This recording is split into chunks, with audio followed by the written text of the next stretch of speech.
വർഗീയതയുടെയും വിഭാഗീയ ചിന്തകളുടെയും നിക്ഷിപ്ത രാഷ്ട്രീയ താൽപ്പര്യങ്ങളുടെയും വിഷദംശനമേൽക്കാതെ മലയാള സാഹിത്യ ലോകത്തെ സംരക്ഷിച്ചു നിർത്തുന്നതിൽ MT ചരിത്രപരമായ പങ്ക് വഹിച്ചിട്ടുണ്ട് എന്ന് വളരെ വ്യക്തമാണ്.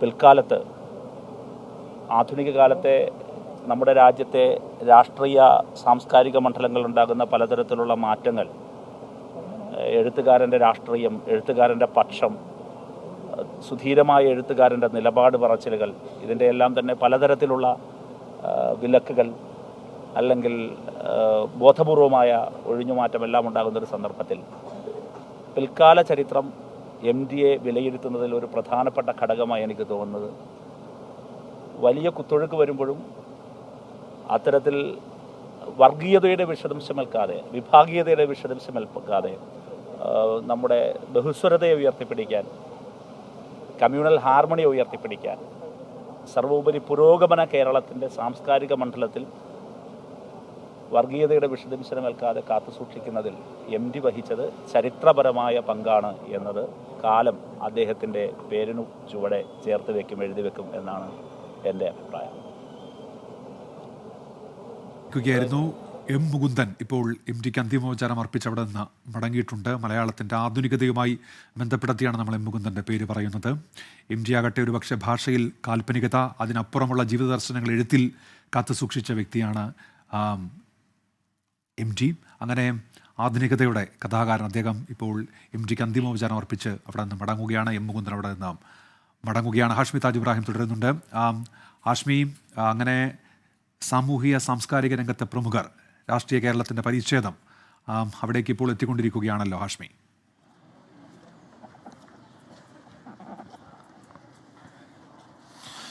ഉറപ്പായും രാഷ്ട്രീയ സാംസ്കാരിക രംഗത്തെ പ്രമുഖർ, രാഷ്ട്രീയ കേരളത്തിൻ്റെ പരിച്ഛേദം, സാംസ്കാരിക കേരളത്തിൻ്റെ പരിച്ഛേദം, സിനിമാ ലോകത്തിൻ്റെ പരിച്ഛേദം, അങ്ങനെ അതുമാത്രമല്ലാതെ സാധാരണക്കാരെ MTയുടെ കഥകളാൽ അല്ലെങ്കിൽ MT ഇന്നേ ഒരു നോക്ക് ഇതുവരെ ഒരു നോക്ക് കാണാത്ത മനുഷ്യർ, അദ്ദേഹത്തിൻ്റെ രചനകളിൽ മാത്രം ആകൃഷ്ടരായ, അദ്ദേഹത്തിൻ്റെ രചനകളിൽ ഇഷ്ടപ്പെട്ട് MTയുടെ അതിൻ്റെ സൃഷ്ടാവിനെ കാണാൻ ഒരിക്കൽ കൂടി എത്തുന്ന കാഴ്ച ഒക്കെ നമ്മളവിടെ കാണുന്നു.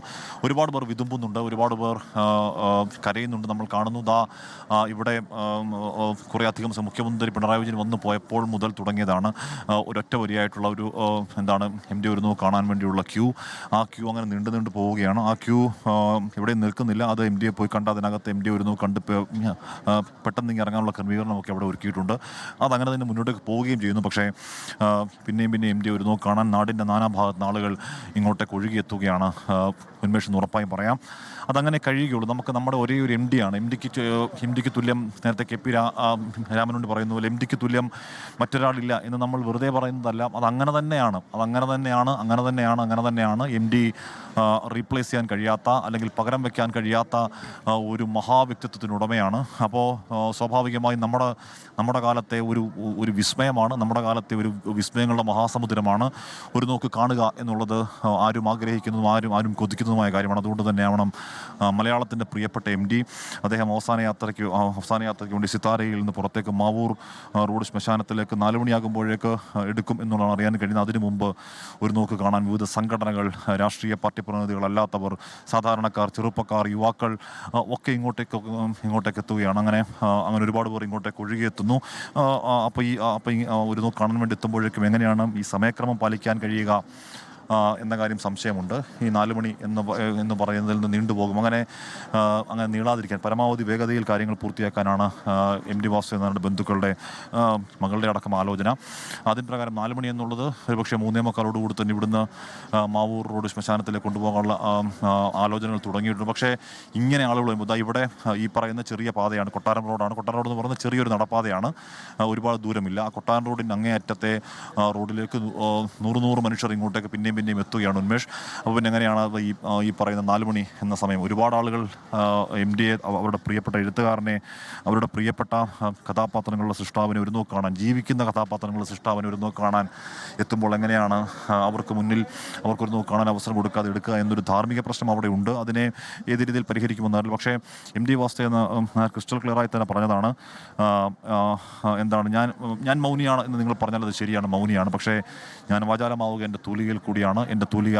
അങ്ങനെ എം ഡിയുടെ തൂലിക പരമാവധി വാചാലമായതാണ്. എം ഡിയുടെ തൂലികയിൽ നിന്ന് എണ്ണം പറഞ്ഞ നോവലുകൾ, എണ്ണം പറഞ്ഞ ചെറുകഥകൾ, എണ്ണം പറഞ്ഞ തിരക്കഥകൾ, എം ഡിയുടെ മലയാള സിനിമ എം ഡിയിലൂടെ എന്ന ഒരു പ്രത്യേക ടോപ്പിക്ക് തന്നെ ഉണ്ട്.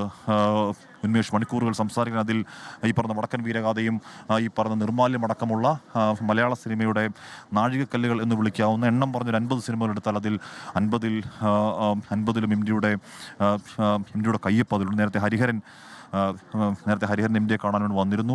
അവിടെ വന്ന് അല്പസമയം നിർനിമേഷമായി നിൽക്കുന്നുണ്ടായിരുന്നു ഹരിഹരൻ. അതിനുശേഷം എം ഡിയുടെ കാലിൽ വന്ദിച്ച് അവിടെ പോയിരുന്നു. അപ്പോൾ ഉറപ്പായും നമുക്ക് ഹരിഹരൻ്റെ മനസ്സിലൂടെ ഓടിപ്പാഞ്ഞു പോയ ഒരുപാട് സിനിമാഭിനയങ്ങൾ ഒരുമിച്ച് എം ഡി ഹരിഹരൻ കൂട്ടുകെട്ട എന്ന ഒരു ടീം തന്നെ ഉണ്ടാകുന്നതും ആ കൂട്ടുകെട്ടിൽ പിറന്ന ജീവസുറ്റ ഒരുപാട് സിനിമകളും ഹരിഹരൻ്റെ അതുവരെയുള്ള സിനിമാ ഗ്രാമറിൽ നിന്നുള്ള അജഗജാന്തര മാറ്റവുമൊക്കെ അദ്ദേഹത്തിൻ്റെ ഉള്ളിൽ കൂടി ഓടി മറിഞ്ഞിരിക്കണം. അങ്ങനെ എന്തെല്ലാം ഓർമ്മകൾ എം ഡിയെ പറ്റി ഓരോരുത്തർ ഇവിടെ പങ്കുവെക്കുന്നു, വിതുമ്പുന്നു, ഓർത്തെടുക്കുന്നു. ഉന്മേഷ്.